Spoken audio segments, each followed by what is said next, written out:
안녕하세요. 노후생활 전문가 과정 강의를 맡게 된 전유현입니다. 네, 고령사회 현실과 그 대책에 대해서 말씀을 드리고자 하는데요. 이걸 통해서 결국 우리가 앞으로 관심 있게 되는 그 액티브 시니어들 중에 액티브한 이런 분들의 이 대책의 하나로서 제가 자연스럽게 연관을 시킬 텐데 그 과정을 한번 잘 생각하시면서 따라오시면 도움이 될 것 같습니다. 여러분 고령사회 현실 하면은 어떤 생각이 드시나요? 네. 예전에 비해서 한 5년 정도 전에 비해서 여러분 지금 지하철 이렇게 타실 때 한번 상상해 보세요. 지하철 안에 60세, 70세 연배 이상 되신 분들 그 분포가 좀 다르지 않게 느껴지시나요? 네. 예전에 비해서 굉장히 좀 우리 주변에 뭔가 고령화돼 가고 있다. 그런 느낌 좀 받으실 것 같아요. 네. 지금 일본에는 65세 이상 되시는 분들이 전체 인구의 대략 한 어느 정도 분포되실 것 같아요. 네. 일본은 거의 30%에 육박합니다. 거리에 지나가면 어딜 가든 10명 중에 30%, 3명 이상은 65세 이상의 인구라는 거죠. 네. 과연 우리는 거기에 비해서 지금 어느 정도 갭을 보면서 따라가느냐 그런 얘기들을 좀 한번 여러분 관심 갖고 따라오시면 도움이 될 것 같아요. 네. 여러분 요거 아마 좀 구분을 하시는 그 개념, 구분하는 개념에 대해서 좀 여러분 좀 소화를 하시면 도움이 될 텐데요. 우리 보통 많이 고령화 얘기할 때 고령화 사회다. 어떤 나라는 고령 사회다. 어떤 나라는 초고령 사회다. 이렇게 구분을 합니다. 주로 많이 이제 이런 용어들 갖고 그 나라의 65세 된 이상의 그분들 분포가 몇 프로냐에 따라서 그 국가의 고령화 정도를 이렇게 구분을 한다는 거죠. 여기 이제 유엔에서 이렇게 고령화 정의를 하는 그런 틀이니까 여러분이 일반화해서 생각하시면 될 것 같아요. 한 나라 전체 인구를 100으로 했을 때 7명 이상, 14명 이하 그러니까 7%에서 14%요 사이에는 이제 고령화 사회다. 7%를 넘어서고 14%가 안 되는 경우에 고령화 사회다. 이렇게 얘기를 합니다. 그리고 14%를 넘어서면 이거는 고령 사회다. 이렇게 해서 고령 사회는 우리나라 같은 경우는 이미 2017년 14%를 넘어서기 시작했죠. 그래서 우리나라는 현재 고령 사회고 앞으로 2024년 내지 2025년 되면 초고령 사회로 진입한다 이런 얘기들을 지금 전망치로 여러분 보실 수가 있을 거예요. 초고령 사회는 전체 인구의 20% 이상이 65세 이상 인구가 차지하는 비율이다 이렇게 보시면 되는데 어떠세요? 지금 만약에 현재 기준은 2021년이다 라고 만약에 잡으면요. 2021년 기준으로 지금 우리는 17% 정도 이제 육박하고 있습니다. 그러니까 조금 있으면 이제 초고령 사회로 진입한다는 얘기죠. 아까 말씀드린 일본은 이미 초고령 사회를 넘어선 지 오래가 됐고요. 이 30%에 이제 육박하고 있는 그런 수치를 보이고 있다는 거죠.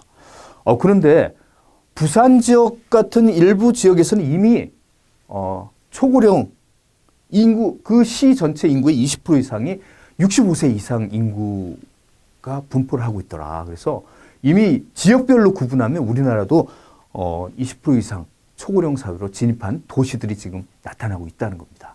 네. 이게 좀 심각한 게 크게 기상이변이나 전쟁이 일어나지 않는 이상 이런 현실은 계속해서 앞으로 우리 전망치를 벗어날 가능성이 없다는 거예요. 심각하다는 그런 얘기죠. 네. 고령화 사회가 나쁘다는 게 아니고요. 고령화 사회도 한 사회가 성숙된 그런 이제 사회로 가는데 좋죠. 좋은데 문제는 상대적으로 이 고령화 사회를 뒷받침해 줄 출산율이 지금 세계 유례 없이 가장 출산율이 낮은 나라가 또 한국입니다. 심각하죠. 거기다 경제활동 인구 15세에서 64세 되시는 경제활동 인구 비율이 점차 줄어드는데 초고령 사회로 우리는 진입하고 있다는 그 현실을 여러 팩터를 연관시키면 현실적으로 좀 문제가 있을 수 있겠다라는 생각을 갖게 됩니다. 자, 지금 문제는 인구 구조 전쟁 직후에 1955년부터 1963년 이때가 인구가 굉장히 전쟁 동안에 지연됐던 출산율이 갑자기 늘어나면서 그 두터운 인구층이 지금 50대, 60대 층으로 올라오고 있다는 얘기죠. 그래서 지금 인구가 고령화되고 있는 겁니다. 바로 이 베이비 부머 세대의 규모가 지금 위로 60대로 올라오고 있기 때문에 고령화 얘기를 많이 하는 거죠. 아까 말씀드린 대로 고령화도 좋은데요. 출산도 많이 이렇게 되면 참 좋지 않겠나요? 근데 출산이 이게 지금 과거 2015년에 1.24, 한 부부가 합산으로 해서 평균 한 명 조금 넘게 출산을 하던 것이 그나마 2020년도에는 0.84명. 세계에서 출산율이 가장 낮은 나라로 지금 우리나라가 자리하고 있다는 거 참 현실적으로 고민이 많이 되는 거네요.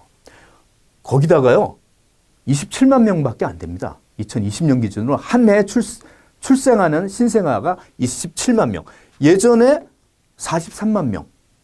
2015년에 비해서. 별로 큰 연차도 아닌데요. 5년 동안에 무려 43만에서 27만 명으로 가라앉았다는 거예요. 이 신생아들이 이제 학령 인구가 되고 대입 수능 시험을 보고 이럴 때는 지금 이제 국내 대학들이 수요 공급이 완전히 뒤바뀐다는, 그래서 지금 이미 지방대학 중심으로 지방의 국립대학으로 지금 계속해서 충분히 공급을 못 받고 있는, 문을 닫는 대학들이 앞으로 더 늘어날 것이다. 이런 위기감마저 엄습해오고 있습니다. 근데 문제는 이게 속도라는 거예요. 속도. 우리나라는 2000년에서 2019년으로 넘어가면서 한 고령화 사회에서 고령 사회로 넘어가는데 19년이 걸렸다면 우리가 많이들 비교하는 일본은 몇 년 걸렸을까요? 24년이나 걸렸는데 우리는 압축해서 보다 짧은 19년 만에 고령화 사회에서 고령 사회로 간다는 거. 다른 나라는 말할 것도 없어요. 그런 면에서 이 갭에 해당되는 연차가 우리나라가 지금 가장 짧다는 게 더 문제입니다. 앞으로를 바라볼 때 더 시급한 문제로 이제 돌출이 된다는 그런 생각을 하면 뭔가 좀 대책이 있어야 될 것 같긴 해요. 네. 자, 그럼 이제 경제활동 인구와 피부양자 속에 이제 우리 5060 세대들이 고령화 또는 70세 이상 이런 분들이 여기에 이제 해당되겠죠. 피부양자는 보통 0세에서 14세 여기 나오죠. 0세에서 14세와 고령인구 65세 이상 인구 이분들을 합산한 게 피부양자 계층입니다. 결국 이분들을 부양하는 부양자가 경제활동 인구 즉 15세에서 64세 생산하면서 이분들은 이제 부양을 해야 된다는 그런 상대적인 관점에서 보면 그 비율이 여기 나타난 대로 갈수록 지금 고령화의 비율이 높아지고 있죠. 네. 11% 2010년에 11%에서 2020년에는 15.7%로 고령 65세 인구의 비중이 높아지고 있는 반에서 생산 가능 인구의 비율은 점차 지금 떨어지고 있습니다. 경제활동 인구가 비중이 떨어지고 있다는 거예요. 그 문제의 심각성은 여기 있는 거죠. 유소년 인구는 출산이라도 좀 많이 되면 되는데 갈수록 출산율도 떨어지니까 이분들도 지금 비율이 떨어지는 거야. 떨어지고 이분들 분포만 지금 갈수록 올라간다는 그 상대적인 관점에서 우리가 좀 주목해야 될 것 같습니다. 거기다가 질적으로 볼까요? 사회 질적으로 고령화 사회에 고령층의 인구가 많아지는데 여러분 빈곤율이라는 용어에 대해서 제가 설명을 좀 드려야지 여러분 이해하실 것 같네요. 빈곤율의 정의는 어떻게 될까요? 빈곤율. 네. 우리나라 가구 있잖아요. 전체 가구를 소득 수준으로 쭉 이렇게 줄을 세우면요.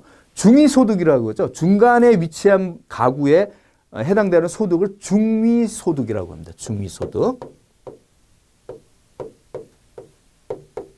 이 중위소득의 절반에도 미치지 못하는 가구, 그 가구주를 우리는 빈곤이라고 합니다. 빈곤자.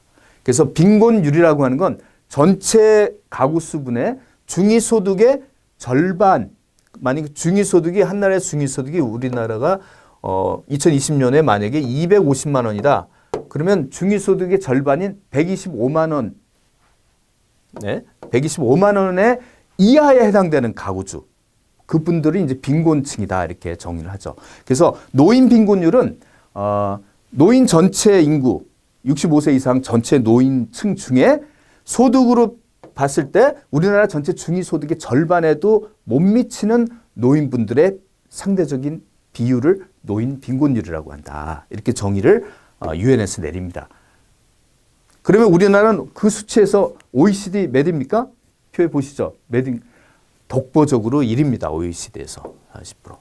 48. 거의 절반이 65세 이상 고령층 전체 절반의 거의 절반은 빈곤층이다라고 이렇게 이 정의에 의하면 우리는 얘기할 수밖에 없어요. 다른 나라에 비해서 일본만 해도 나이 드신 분들이 또 여러 가지 자산을 갖고 지금 활동하시는 분들이 많기 때문에 비율이 상당히 적어지는데 우리나라의 비율은 상대적으로 굉장히 높다라는 이제 문제를 갖고 있네요. 다른 나라는 아무래도 그 선진국들은 이런 비율이 낮을 수밖에 없겠죠. 네, 노인 빈곤율이 이런데 과연 이런 우리 고령 사회, 우리 현재 고령화 사회가 아닌 고령 사회라고 했죠. 우리 고령 사회 문제점을 한 4가지 정도 간단하게 짚어보면 여러분이 앞으로 우리나라 어떻게 해야 될까?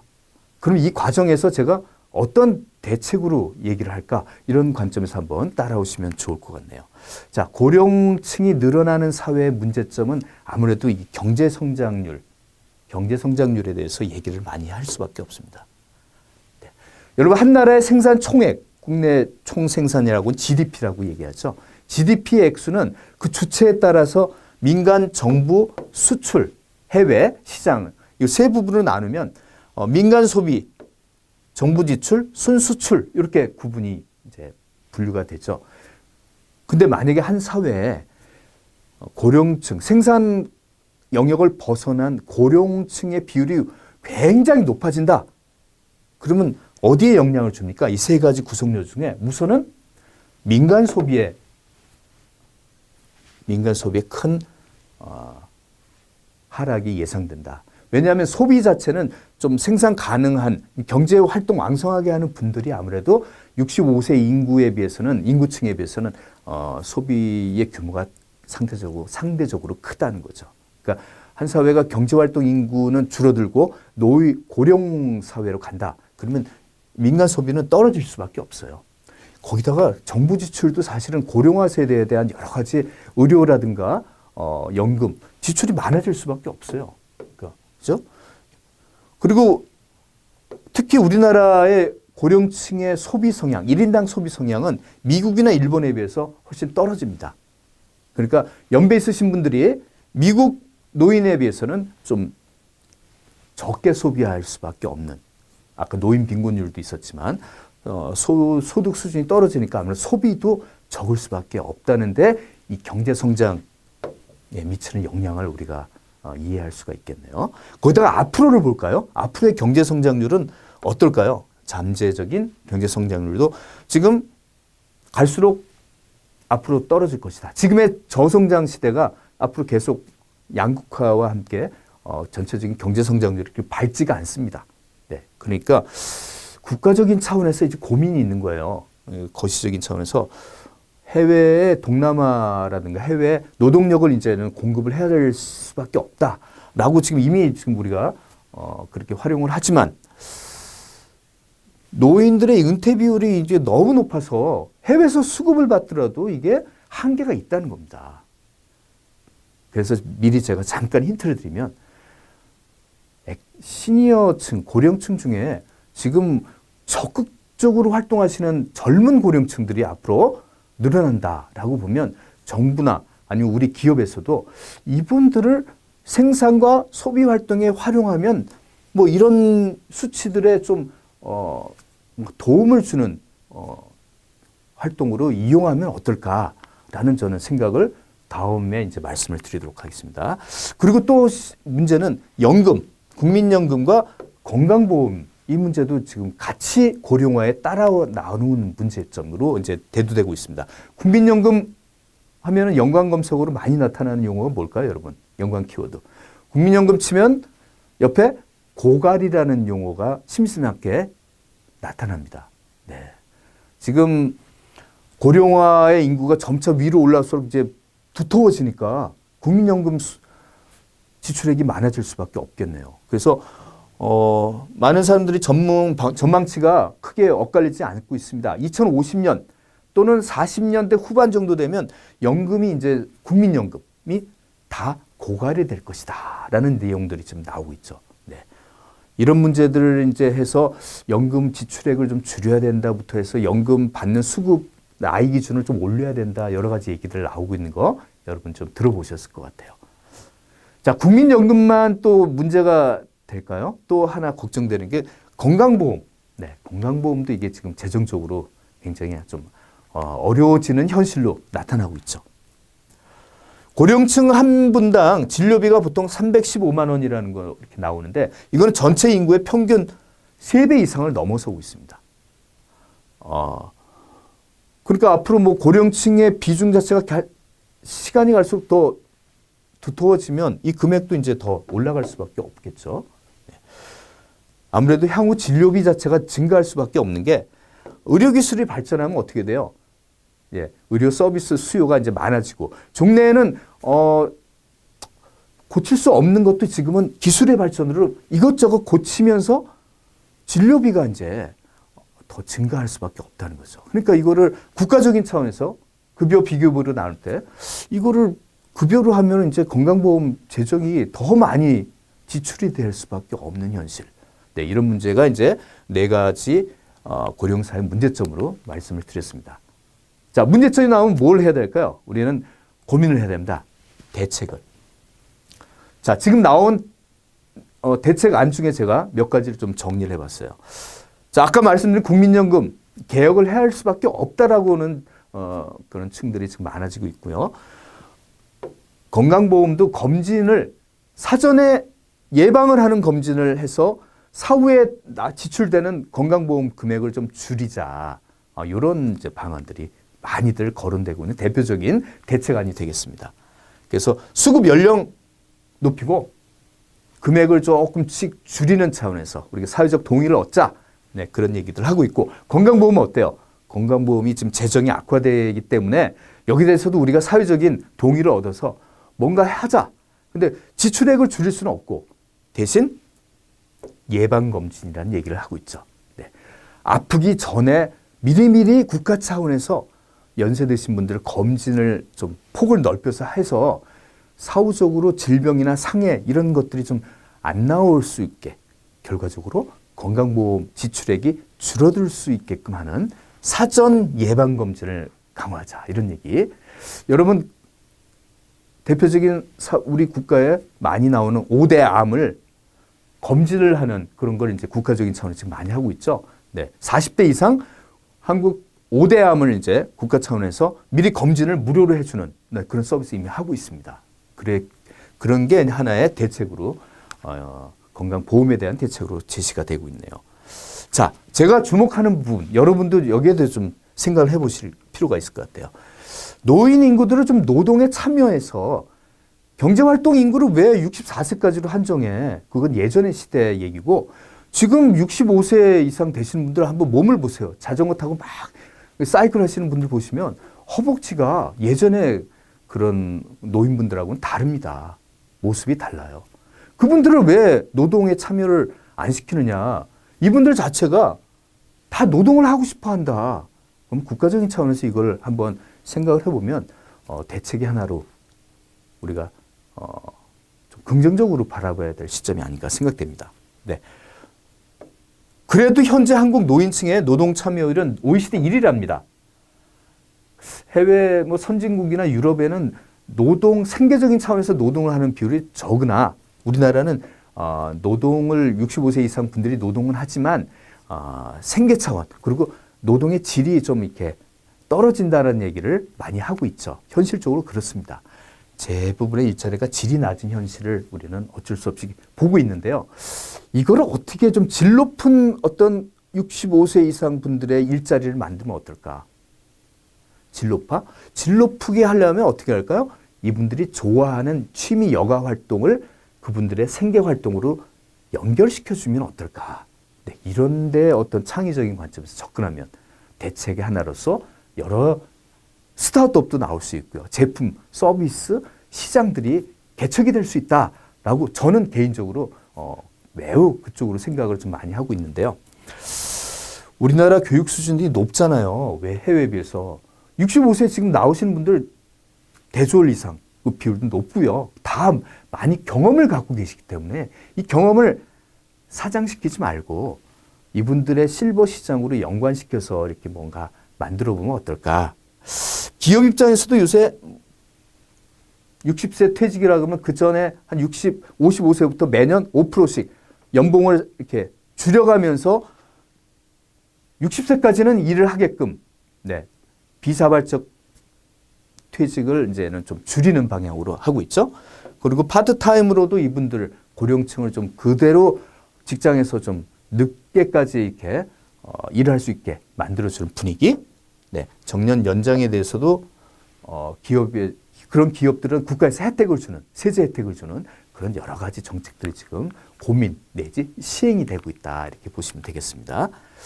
그래서 활동적인 고령층, 네, 이런 고령층을 적극적으로 활용하자라는 제가 대책 중에 가장 강조하고 있는 부분이 이 세 번째 안이 되겠습니다. 이분들을 여가 활동도 적극적으로 하셔요. 그 다음에 소비 활동까지 적극적으로 자기 투자를 아끼지 않는 분들, 요새 50, 60, 70 분들, 이분들을 활용하면 노동 공급에도 소비 활동에도 양자 다 긍정적인 우리나라 경제 성장에 활용할 수가 있다는 그런 측면을 한번 생각해 보면 좋을 것 같습니다.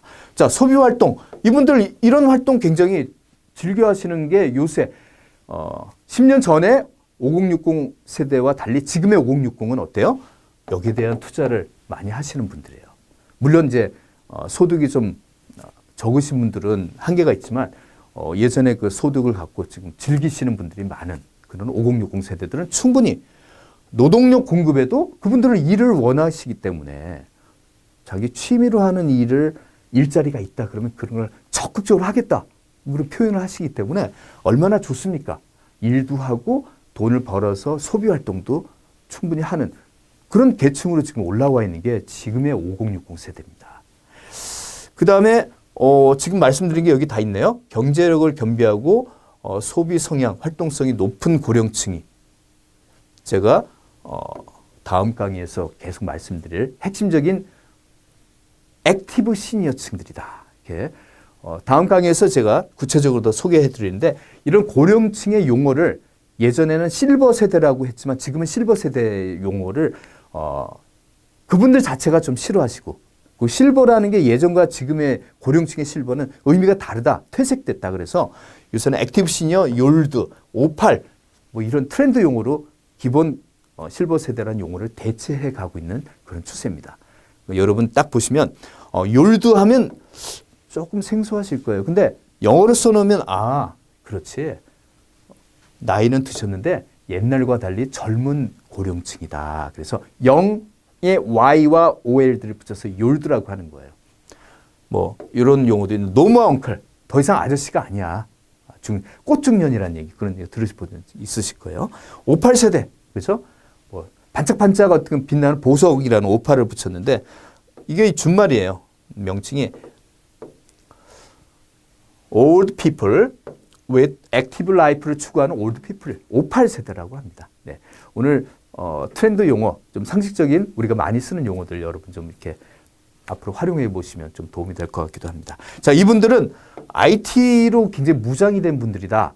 가 예전의 실버 세대와 지금의 액티브 시니어 욜드 58세대들이 근본적인 차이점 중에 하나는 예전의 고령층에 비해서 요새는 IT를 적극적으로 활용하는 그런 층들의 비교가 되겠습니다.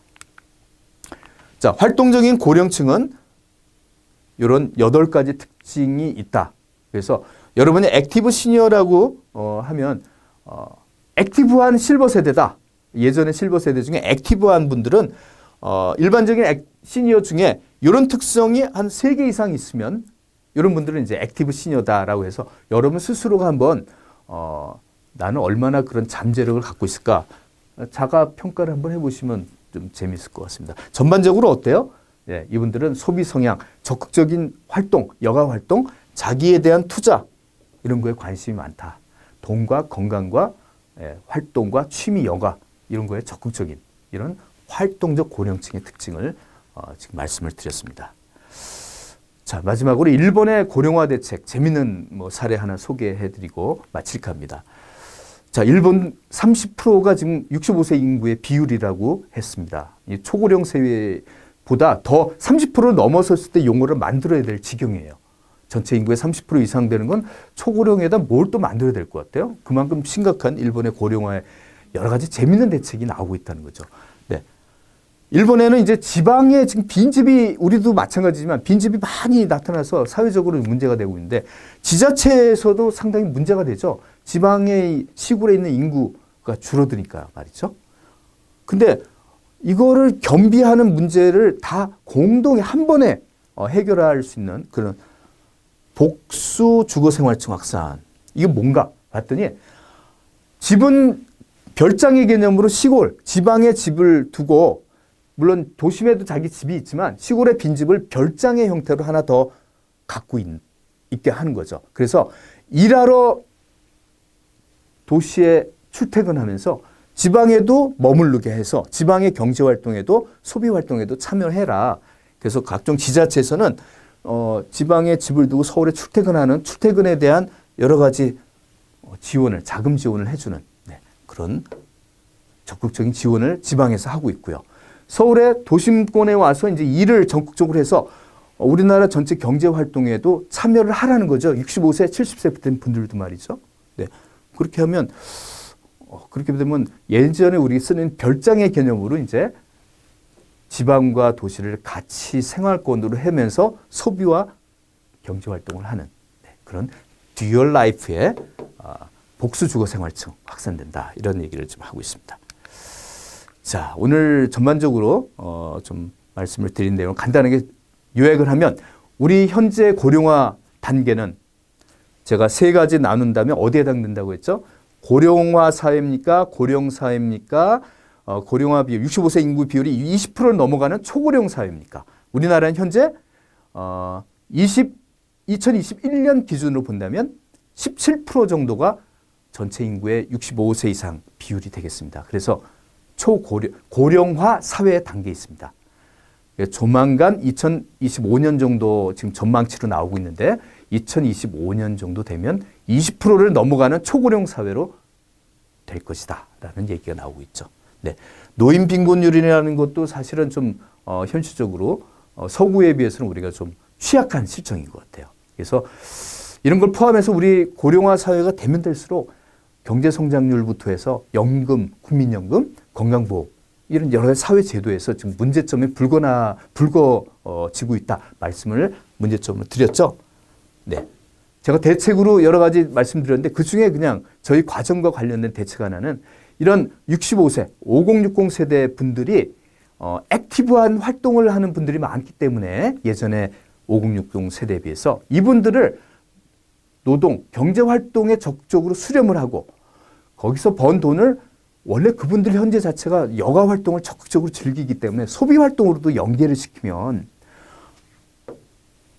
우리 경제성장에 미치는 부정적인 거를 충분히 만회할 수가 있는 대책이 되겠다라는 게 저의 결론에 해당됩니다.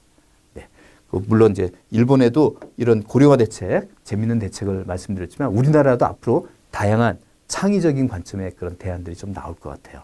특히 고령층들을 적극적으로 좀 활용하는 차원에서 지금까지는 사실 우리 젊은 층들이나 65세, 70세 이상 인구 분들에 대한 일자리에만 주로 주목을 했는데 50, 60도 이제 포함해서 우리가 해보면 충분히 경제활동에도 소비활동에도 기여할 수 있는 부분이 있을 것이다 라는 제 마지막 결론을 소개해드리면서 마칠까 합니다.